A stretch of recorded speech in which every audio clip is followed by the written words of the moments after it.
Hello बच्चों, कैसे हैं आप लोग। आशा करता हूँ कि आप लोगों की पढ़ाई बहुत अच्छी चल रही होगी। और आज कंपेयरिंग क्वांटिटी का ये फिफ्थ पार्ट है और जिसमें ये चैप्टर ख़त्म होने वाला है। एक लास्ट टॉपिक जो इस चैप्टर का बचा हुआ है वो हम यहाँ पर करने वाले हैं। उसके बाद ये चैप्टर ख़त्म हो जाएगा। उसके बाद कुछ प्रॉब्लम्स वगैरह की अगर वीडियोस अगर बनानी होगी तो मैं बना दूंगा आप लोगों के लिए, जिससे आप लोगों को हेल्प मिलेगी। वैसे प्रॉब्लम्स तो मैंने इसमें भी कंसेप्ट बाय कंसेप्ट करा दिया है ना। हर सेक्शन में मैंने प्रॉब्लम सॉल्व कराए हैं जो आपको हेल्प करेंगे क्वेश्चंस को सॉल्व करने में। ठीक है, तो आज हम लोग स्टार्ट करेंगे और इसका लास्ट टॉपिक है simple interest and compound interest. ठीक है, तो आइए समझते हैं ये simple interest and compound interest है क्या, कहां पर यूज होती है ये चीजें। ठीक है, ठीक, ये ओके। तो आज हम लोग पढ़ने वाले हैं simple interest and compound interest. ठीक है, तो ये simple interest and compound interest पढ़ने का पर्पस ये है, कहां पर ये चीजें यूज होती हैं। जब कोई पर्सन क्या करता है, किसी से पैसे बोरो करता है, पैसे उधार लेता है ना। जब कोई पर्सन किसी से पैसे उधार लेता है तो किसी फर्म वगैरह से अगर उधार लिया जाए, आप लोगों को पता है अगर बैंक से हम लोन लेते हैं तो बैंक क्या करता है, बैंक एक फिक्स टाइम ऑफ पीरियड के लिए लोन देता है। ठीक है, और जो लोन देता है उस पर इंटरेस्ट भी लगाता है कि इतना 10% 12% इतना आपको इंटरेस्ट देना पड़ेगा जो हम आपको लोन दे रहे हैं, है ना। वो चार्ज उनका अलग से लगता है।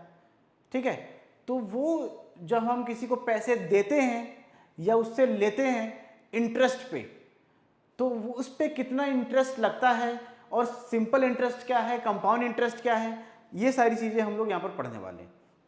ठीक है, सिंपल इंटरेस्ट में कितना इंटरेस्ट लगना चाहिए या कितना लगता है, कंपाउंड इंटरेस्ट में कितना इंटरेस्ट लगता है, ये सारी चीज़ें पढ़ने वाले हम लोग। और सिंपल इंटरेस्ट कंपाउंड इंटरेस्ट के बीच में डिफरेंस क्या है वो भी हम लोग देखेंगे। आइए स्टार्ट करते हैं।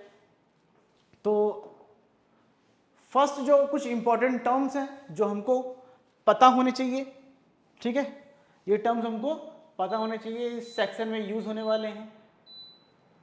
ठीक है, तो सबसे पहला क्या है, प्रिंसिपल सम, प्रिंसिपल या सम।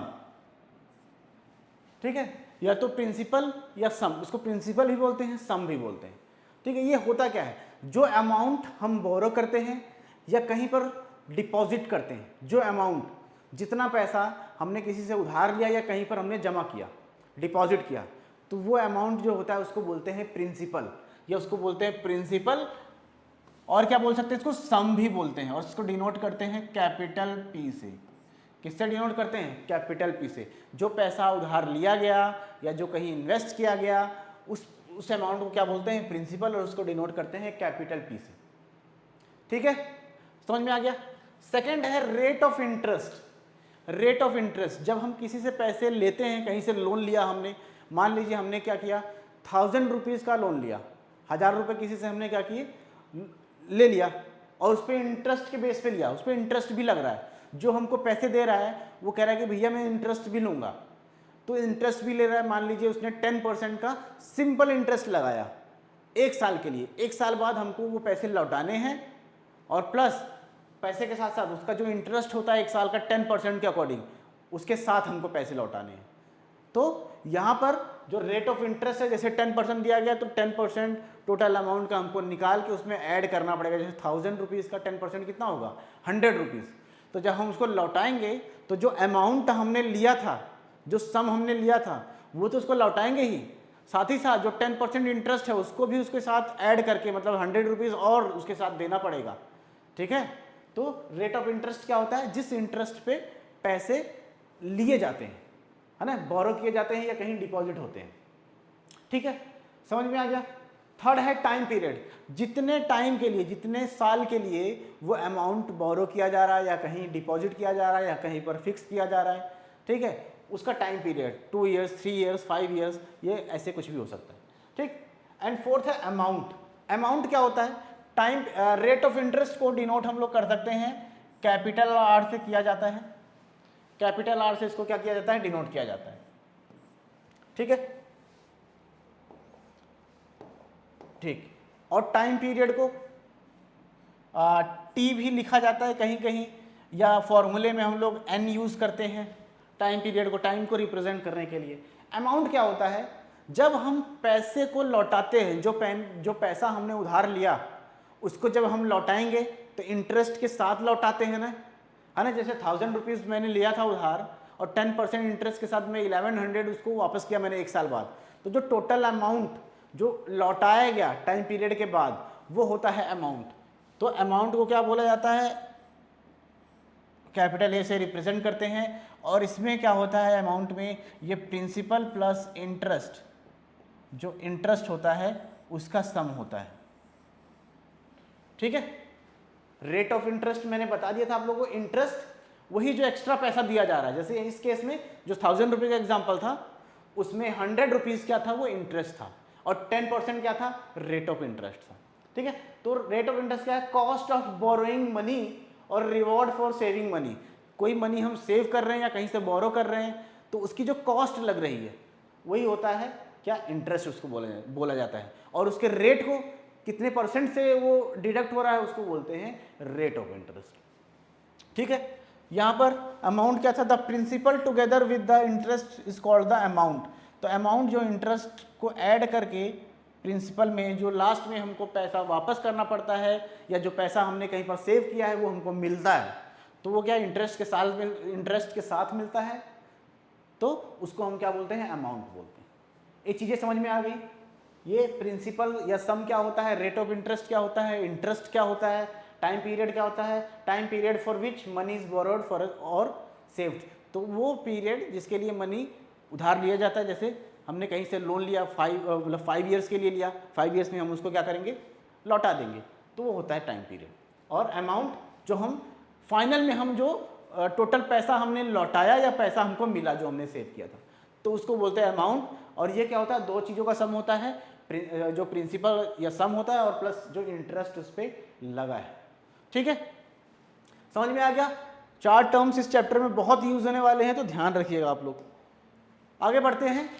अब आ जाते हैं यहाँ पर simple interest and compound interest. इन दोनों में डिफरेंस क्या है, इन दोनों में क्या है, डिफरेंस क्या है। जैसे अब यहाँ पर ले लेते हैं, जैसे 1000 रुपीज़ है, उधार लिया गया, 1000 रुपये क्या लिया गया, उधार लिया गया, किसी से बोरो किया। और यहाँ पर भी क्या किया हमने, किसी से बोरो किया, कितना, 1000 रुपीज़, ठीक। कितने साल के लिए, 3 ईयर्स के लिए, ठीक है। यहाँ पर भी 3 ईयर्स के लिए लिया गया, ठीक। यहाँ पर भी 3 ईयर्स के लिए लिया गया, यहाँ पर भी 3 ईयर्स के लिए लिया गया। बट यहाँ पर जो इंटरेस्ट लग रहा है वो कंपाउंड इंटरेस्ट लग रहा है, और यहाँ पर जो इंटरेस्ट लग रहा है वो क्या लग रहा है, वो सिंपल इंटरेस्ट लग रहा है। और रेट ऑफ इंटरेस्ट यानी कि R इज इक्वल टू 10% है, R इज इक्वल टू 10% है। और टाइम कितना है, टाइम है 3 ईयर्स, ठीक है। और ये जो है, जो हमने उधार लिया है, जो बोरो किया है, उसको बोलते हैं प्रिंसिपल, ठीक। ऐसे ही मैं यहाँ पर भी लिख सकता हूँ, प्रिंसिपल कितना है, 1000 रुपीज़, और रेट ऑफ इंटरेस्ट यहाँ पर भी हम रखते हैं 10%, और टाइम यहाँ पर भी रखते हैं हम 3 ईयर्स, ठीक है। समझ में आ गया। तो इसका मतलब क्या है, प्रिंसिपल इसमें क्या है, 1000 रुपीज़ यहाँ पर भी बोरो किया जा रहा है, जो सिंपल इंटरेस्ट उस पर लग रहा है, और यहाँ पर भी 1000 रुपीज़ बोरो किया जा रहा है, जहाँ पर वो कंपाउंड इंटरेस्ट लग रहा है, ठीक है। तो क्या डिफरेंस है ये समझते हैं। जो सिंपल इंटरेस्ट है ना, इसमें जो प्रिंसिपल है, principal remains same for the entire loan period. तो टोटल लोन पीरियड के लिए हर साल प्रिंसिपल जो होता है, जितना हमने उधार लिया है या बोरो किया है कहीं से, वो हर साल जो प्रिंसिपल का अमाउंट है वो सेम होता है। बट कंपाउंड इंटरेस्ट में ऐसा नहीं होता।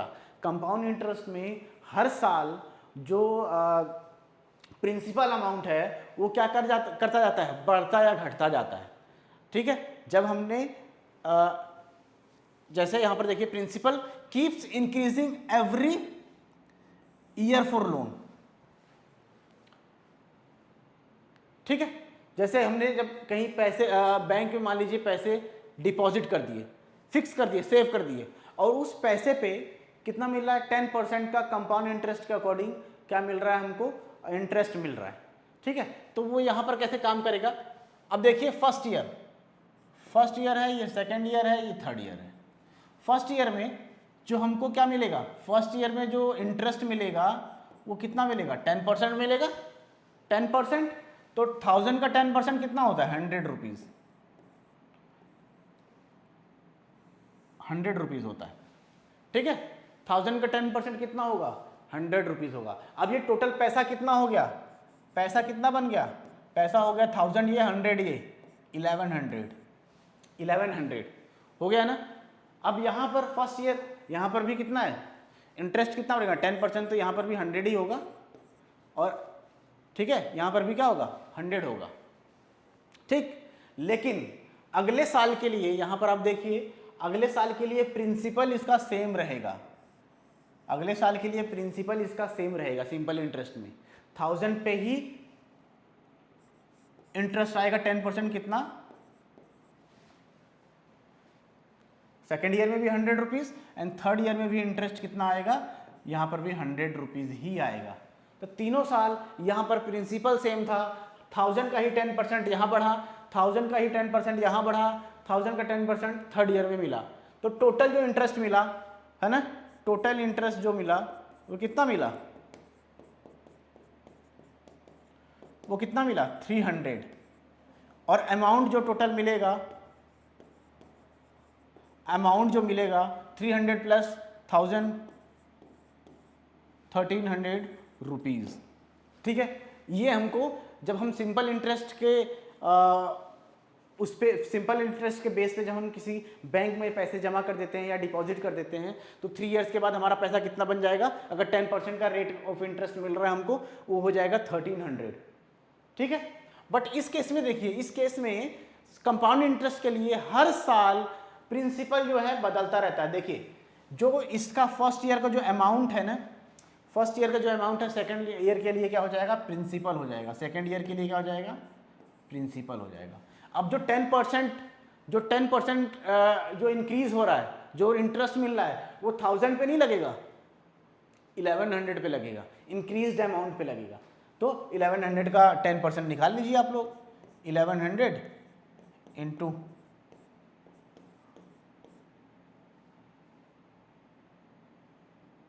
कट गया तो कितना हो गया, 110 रुपीज़, 110। तो इसका अब सेकेंड ईयर में उसको इंटरेस्ट कितना मिला, इंटरेस्ट उसको मिला कितना, ₹1110। ठीक है, अब अमाउंट कितना हो गया, अमाउंट अभी हमने समझा ही है, अमाउंट क्या होता है, प्रिंसिपल प्लस इंटरेस्ट। तो प्रिंसिपल कितना है, 1100 था सेकेंड ईयर के लिए, और 1100 था प्लस इसमें हमने ऐड कर दिया 110 रुपीज़, तो कितना हो गया, 1210 रुपीज़। ठीक है, तो सेकेंड ईयर में देखिए इसका अमाउंट कितना हो गया, 1210 रुपीज़। ठीक है, बट यहाँ पर 100 रुपये ही इंक्रीज किया था, यहाँ पर फर्स्ट ईयर 100 तो इंक्रीज किया, बट सेकेंड ईयर में अमाउंट जो इंटरेस्ट के ऊपर भी इंटरेस्ट मिल गया, फर्स्ट ईयर का जो इंटरेस्ट था उसके ऊपर भी इंटरेस्ट मिल गया, तो इंटरेस्ट कितना हो गया, 110 रुपीज़। ठीक है, इतना समझ में आ गया। फिर आप लोग देखिए, अब थर्ड ईयर के लिए जो सेकेंड ईयर का अमाउंट है, जो सेकेंड ईयर का अमाउंट है वही थर्ड ईयर के लिए प्रिंसिपल बन जाएगा। ठीक है, और इसमें जो इंटरेस्ट मिलेगा इसका 10% मिलेगा थर्ड ईयर के लिए, तो यहाँ पर 10% हम निकाल लेते हैं, कितना है, इंटू 10/100, 10% निकल जाएगा, 0 से 0 कट गया, ये 0 कट गया, 2 0 से 2 0 कट गए, तो टोटल बचा कितना, ₹121। ये थर्ड ईयर में जितना इंटरेस्ट मिला था वो था, और इंटरेस्ट कितना हो गया, ₹121, और अमाउंट हो जाएगा, अमाउंट कितना हो जाएगा, अमाउंट हो जाएगा प्रिंसिपल प्लस इंटरेस्ट, प्रिंसिपल कितना है 1210, एंड 121 कितना है, ये इंटरेस्ट है थर्ड ईयर का। ठीक है, तो इसको ऐड कर देते हैं, ये आ जाएगा 1 ये आ जाएगा यहाँ पर 3 3 1, ठीक है।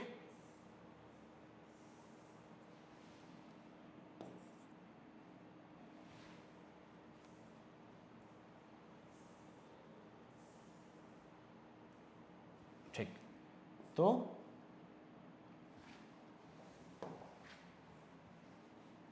टोटल जो अमाउंट हो गया थर्ड ईयर में वो हो गया कितना 1331, ठीक है ना, समझ में आ गया आप लोगों को। अब क्या डिफरेंस है simple interest and compound interest में, आई थिंक ये आप लोगों को समझ में आ गया होगा, ठीक है। थोड़ा रब करने में प्रॉब्लम होती है, थोड़ा सा स्लो चलता है, इसलिए समस्या हो जाती है, ठीक है। यहाँ क्या था +121 और ये कितना बन रहा था 1331 रुपीज़, ठीक है। तो ये अमाउंट हो गया थर्ड ईयर के लिए, ठीक।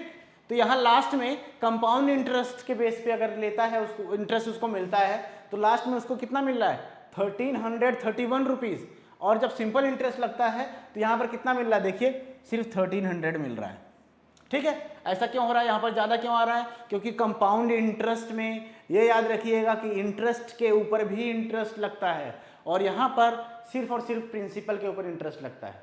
समझ में आ गया, कोई समस्या, क्या डिफरेंस है simple interest and compound interest के बीच में, समझ में आ गया, आगे बढ़ा जाए, ठीक है। नेक्स्ट है, अब सिंपल इंटरेस्ट निकालने का फॉर्मूला है, ये देखिए ये क्या है, सिंपल इंटरेस्ट का मतलब क्या है, ये है सिंपल इंटरेस्ट, सिंपल इंटरेस्ट, ठीक है। ये P क्या है, P है प्रिंसिपल, T क्या है, T है टाइम पीरियड, ठीक है। R क्या है, रेट ऑफ इंटरेस्ट,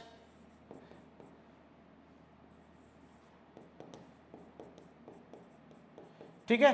तो आप लोग ये फॉर्मूला याद रखिएगा, सिंपल इंटरेस्ट का बहुत सिंपल प्रोसेस है, बहुत सिंपल फॉर्मूला है, SI is equal to simple interest is equal to P into T into R divide by 100, ठीक है। जब भी सिंपल इंटरेस्ट का क्वेश्चन आता है वैल्यूज को पुट कर देंगे, इंटरेस्ट कितना मिल रहा है वो समझ में आ जाएगा, ठीक है, मिल जाएगा हमको आंसर। और यहाँ पर देखिए ये थोड़ा सा कॉम्प्लेक्स है, कंपाउंड इंटरेस्ट का फॉर्मूला है, इसमें जो पहले इस फॉर्मूले से जो निकलता है वो निकलता है अमाउंट, ये ए क्या है, ए है अमाउंट, ए है अमाउंट, और पी क्या है, ये है प्रिंसिपल, ठीक है। आर क्या है, आर है rate of interest, capital R वैसे होता है यहाँ पर कैपिटल ही कर लीजिएगा आप लोग, आर क्या है रेट ऑफ इंटरेस्ट, ठीक है। और ये एन क्या है, एन और टी, एन भी हो सकता है टी भी हो सकता है, एन टी दोनों भी हो सकते हैं। ये क्या है, ये टाइम पीरियड, क्या है टाइम पीरियड, ठीक है। तो ये ध्यान दीजिए जब इस फॉर्मूले से हम कैलकुलेट करते हैं कंपाउंड इंटरेस्ट तो हमको कंपाउंड इंटरेस्ट नहीं मिलता है, हमको मिलता है अमाउंट। और आप लोग देखिए अमाउंट क्या होता है, अमाउंट होता है प्रिंसिपल प्लस इंटरेस्ट, और इस केस में क्या होगा कंपाउंड इंटरेस्ट, क्योंकि ये सिंपल इंटरेस्ट नहीं है, होता है ना। तो अब हमको सिंपल कंपाउंड इंटरेस्ट निकालना होगा, CI is equal to amount minus P कर देंगे ना, आ जाएगा कि नहीं। तो पहले इस फॉर्मूले से जो निकलेगा वो निकलेगा अमाउंट, और उस अमाउंट में से प्रिंसिपल को हम सब्ट्रैक्ट कर देंगे, हमको कंपाउंड इंटरेस्ट मिल जाएगा। तो ये दो फॉर्मूले बहुत इंपॉर्टेंट है, याद रखिएगा आप लोग, ठीक है, ठीक है, समझ में आ गया। या इस फॉर्मूले को मैं डायरेक्ट ऐसे भी लिख सकता हूँ, देखिए अगर CI निकालना है तो ये हो जाएगा P 1 प्लस R बाई 100,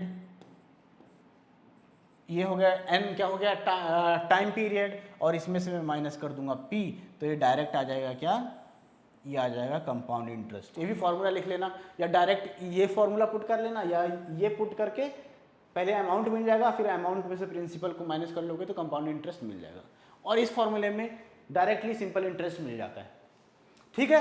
कोई समस्या तो नहीं है, आगे बढ़े, चलिए ठीक है। अब जो कॉन्सेप्ट थे वो मैंने आप लोगों को समझा दिए। कंपाउंड इंटरेस्ट, सिंपल इंटरेस्ट में डिफरेंसेस क्या हैं वो भी मैंने बता दिए। अब उसके बेसिस पे कुछ क्वेश्चंस को हम लोग करते हैं, ठीक है।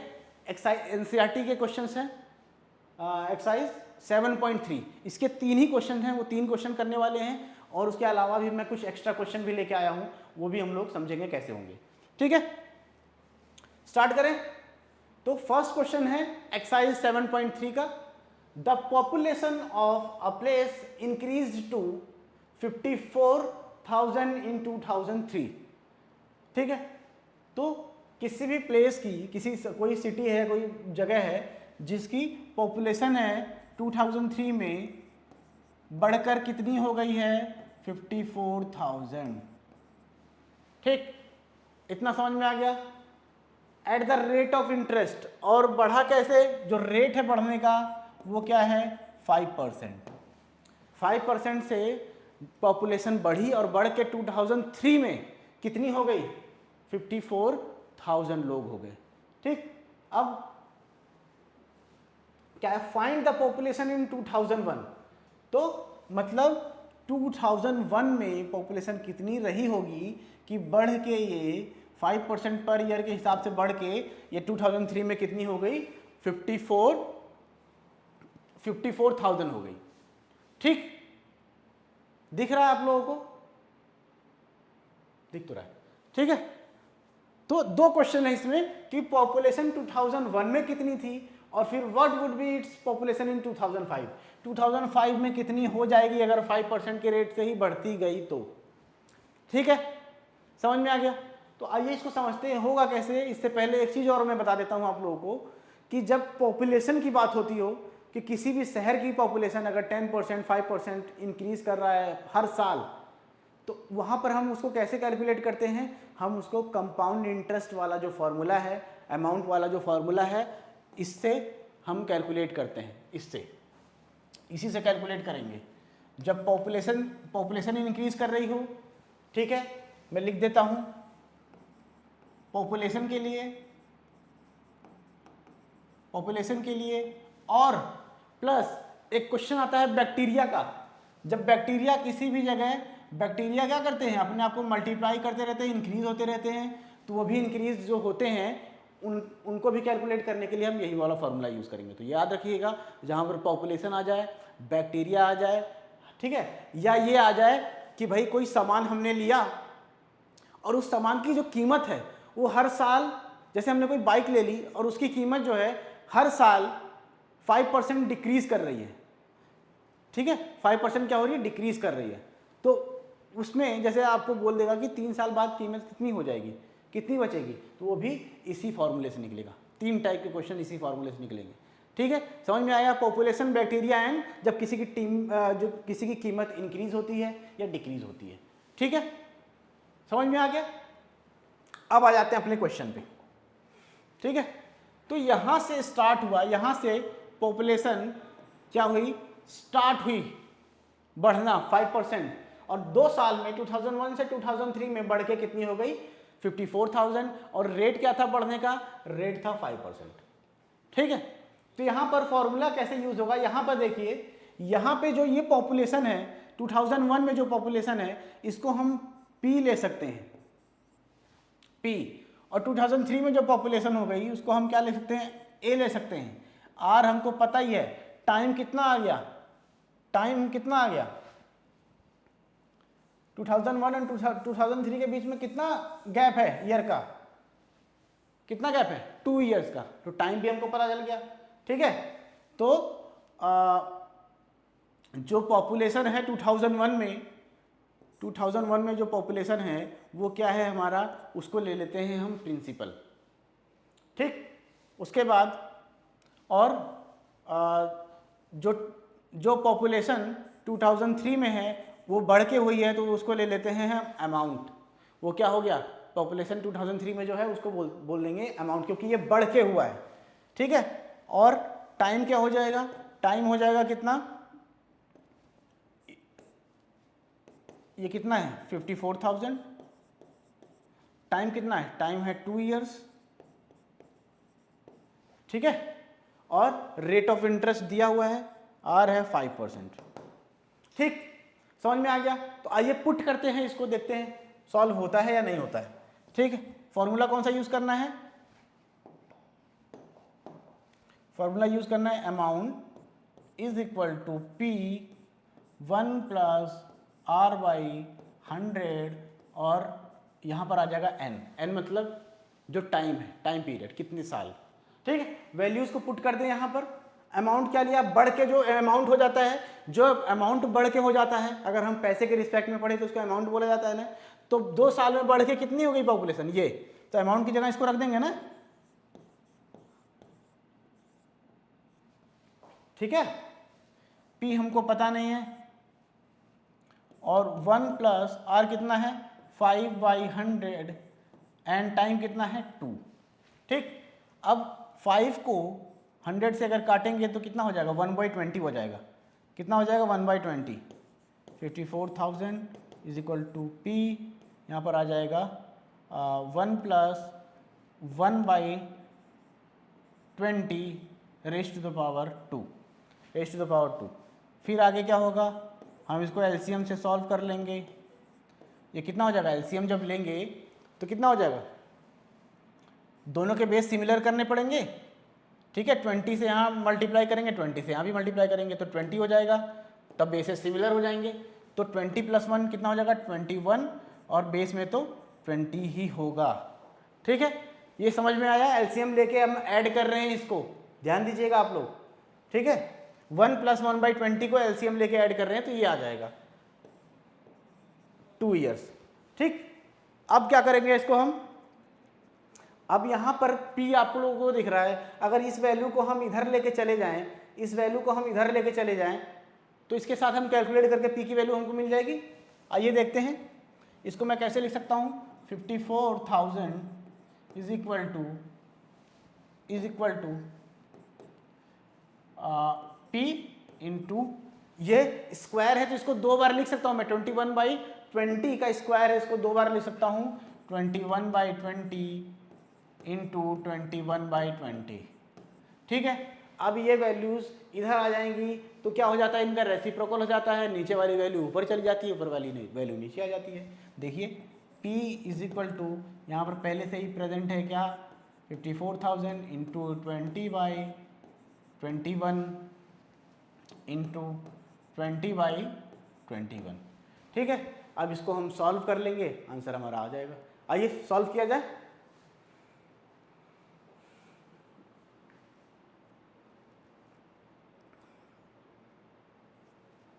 ठीक है ना, यहाँ पर देखिए ये 3 से कट रहा है, 3 से कट जाएगा, 3 7 जा, 3 1 जा, 3 8 जा 24। ठीक है, तो ये आ जाएगा। ठीक है, और फिर 3 से कट जाएगा, 3 से काट लेते हैं,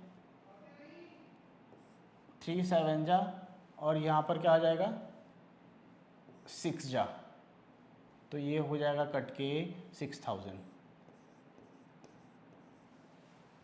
ठीक है, तो अब हमारे पास जो वैल्यू बच गई इसको हम मल्टीप्लाई कर लेंगे, 6 इंटू 2 12, 12 इंटू 2 24। ठीक है, 24 0 कितने हैं 1 2 3 4 5, 1 2 3 4 5 और यहाँ पर क्या बचा 49, क्या बचा 49। थोड़ा सा कैलकुलेट, अब ये कंपाउंड इंटरेस्ट के क्वेश्चन में थोड़ी कैलकुलेशन लास्ट में करनी पड़ती है यहाँ पर, जैसे कि यहाँ पर देखिए करनी पड़ रही है। ठीक है, अब इसको हम क्या कर सकते हैं डायरेक्टली, क्योंकि कटने वाला तो है नहीं ये। ठीक है, तो डायरेक्टली हम क्या कर देंगे, इसको डायरेक्टली हम क्या कर सकते हैं, इसको डिवाइड कर सकते हैं, एक साथ आंसर आ जाएगा। ठीक है, ये कितना है ठीक है 2 4 5 टाइम्स 0। ठीक, यहाँ पर देखिए 2 4 1 2 3 4 5 को हम डिवाइड करेंगे किससे 49 से।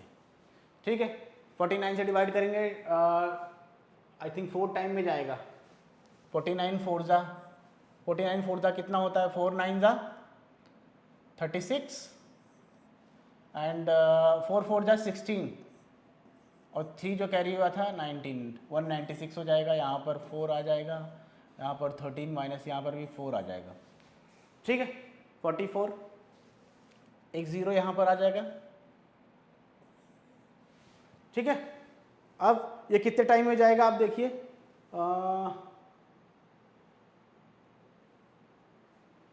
8 टाइम में जाएगा, 8 टाइम में जाएगा, ठीक है। तो यहाँ पर मल्टीप्लाई कर लेते हैं, 49 इंटू 8, 8 9 जा 72, 7 आ जाएगा, 32 एंड 7 39, ठीक है 392, 8 टाइम में जाएगा, 8 लिख दिया हमने, 392, ठीक है। थोड़ा टाइम लग रहा है बेटा, इतना तो टाइम लगेगा ही। यहाँ पर क्या जाएगा 10 माइनस 2 8, 13 हो जाएगा, यहाँ पर 13 माइनस 9 4 और यहाँ पर 0, ठीक है। अब ये वाला 0 नीचे आ जाएगा, ठीक। ये कितने टाइम में जाएगा, ये भी 8 टाइम में ही जाएगा, क्योंकि 10 टाइम में तो 490 हो जाएगा ना, तो कितने में जाएगा ये 8 टाइम में ही जाएगा।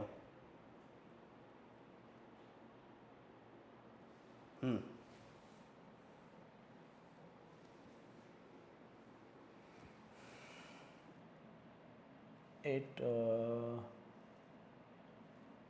ठीक है 8 टाइम में कितना आ जाएगा यहाँ पर 392, 392, नहीं 8 नहीं 9 टाइम में जाएगा, सॉरी 9 टाइम में जाएगा बेटा,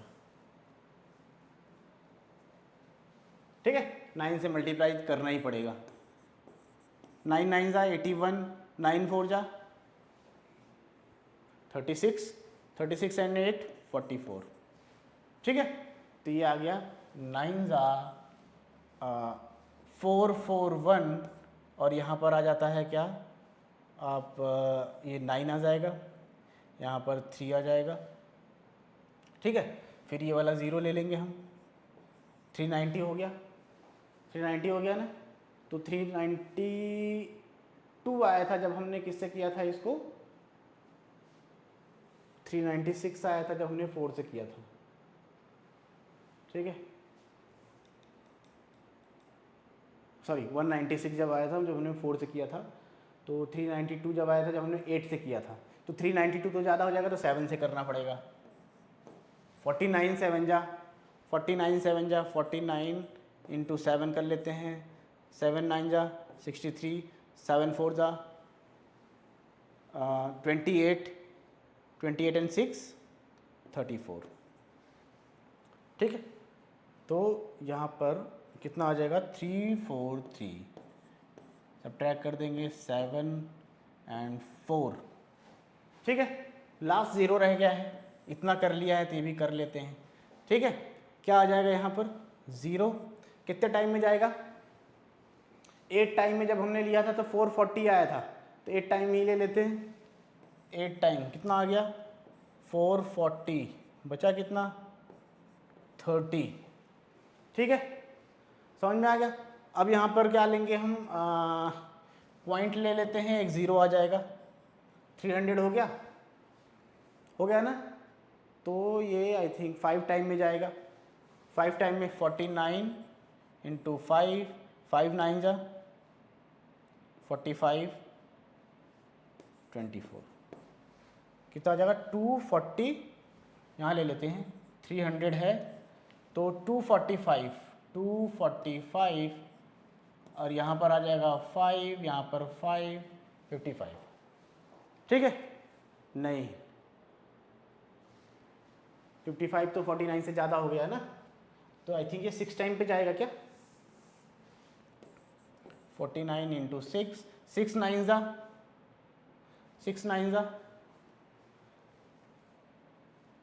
54, 4 आ गया, 5 कैरी, यहाँ पर आ जाएगा 20,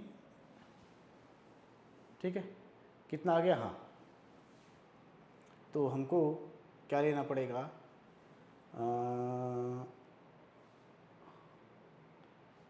6 टाइम पे, 6 टाइम पे क्या आया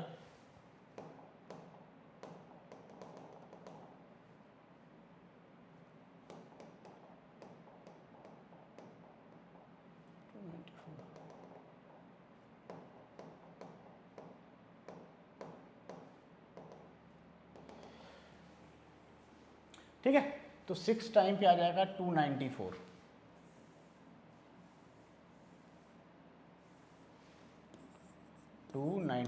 यहाँ पर कितना आ गया, यहाँ पर आ जाएगा 6। ठीक है, ठीक है, 0 लिया है ना हमने यहाँ पर 0 है। ठीक, 6 टाइम में गया 6 आ गया, फिर एक 0 आ जाएगा, फिर 1 पे जाएगा 49, यहाँ पर आ जाएगा कितना 1 1 11, फिर एक 0 आ जाएगा, 2 टाइम में चला जाएगा, एंड ऐसे ही लगभग अप्रॉक्स में हमारे पास क्या आंसर आ गया 4897 8.4897। तो ये अप्रॉक्स में आंसर आ जाएगा P इज इक्वल टू 4897 8.61 हम ले सकते हैं। अभी हम सॉल्व करेंगे तो बहुत ज़्यादा सॉल्व करना पड़ेगा, तो हमने अप्रॉक्स में इसको इतना ले लिया। ठीक है, समझ में आ गया? ओके, ठीक है। अब अभी तो इसका हाफ पार्ट हुआ है, अभी आधा पार्ट आप लोग करना है। What would be its population in 2005। अब 2005 में क्या होगा, 2005 में क्या होगा, अब मैं आप लोगों को थोड़ा सा बता देता हूं क्या होगा। ठीक है, वो आप लोग खुद करिएगा। ठीक है, यहां पर आप लोग देखिए ये तो अब हमने 2001 का निकाल लिया है, सॉरी 2001 का निकाल लिया है। अब हमको निकालना है 2005 में। तो 2005 में बताइए 2003 में क्या है। अब यहाँ पर जो 2003 की पॉपुलेशन है वो हमारी क्या आ जाएगी, वो उसको हम ले लेंगे P। R तो हमारा 5% दिया ही हुआ है, टाइम 3 से 5 जाने में टाइम कितना लगेगा 2 ईयर्स, टाइम भी हमको दिया हुआ है। ठीक है, तो जो हमारा अमाउंट आएगा वो हमारा 2005 में जो पॉपुलेशन होगी वो होगी। ठीक है, समझ में आ गया आप लोगों को? ठीक है, यहां पर थोड़ा सा ज़्यादा टाइम लग गया कैलकुलेशन में, बट लास्ट में कभी कभी क्या होता है वैल्यूज आ जाती है ऐसी, कैलकुलेशन में टाइम लग जाता है, और आपके साथ भी ऐसा ही होगा, कैलकुलेशन में टाइम लगेगा थोड़ा। ठीक है, कैलकुलेशन में टाइम थोड़ा लगेगा तो करना पड़ेगा, इसकी आदत डालनी पड़ेगी, थोड़ा फास्ट कैलकुलेशन करें। ठीक है ना, तो ये सेकंड वाला पार्ट आप लोग करिएगा, सेम सेम ऐसे ही होगा जैसे मैंने किया है। बस यहाँ पर क्या करना है, यहाँ पर जो 2003 की पॉपुलेशन है वो हो जाएगी P, और 2005 की जो पॉपुलेशन है वो हो जाएगी अमाउंट A। तो अमाउंट अगर हम निकाल देंगे तो P हमारा अमाउंट अगर हम निकाल देंगे तो 2005 की पॉपुलेशन निकल जाएगी। ठीक है, तो ये चैप्टर लगभग कंप्लीट हो गया है। इनके लिए कुछ और वीडियोस के मतलब लेके आऊँगा मैं, जिसमें सिर्फ क्वेश्चंस ये CI SI के जो टाइप के क्वेश्चंस आते हैं कुछ टाइप के, वो हम लोग अगर पॉसिबल होगा तो मैं वीडियोस लेके आऊँगा, उसमें हम लोग समझेंगे। ठीक है, तो तब तक के लिए मिलते हैं आपसे अगले वीडियो में। Thank you very much, bye bye.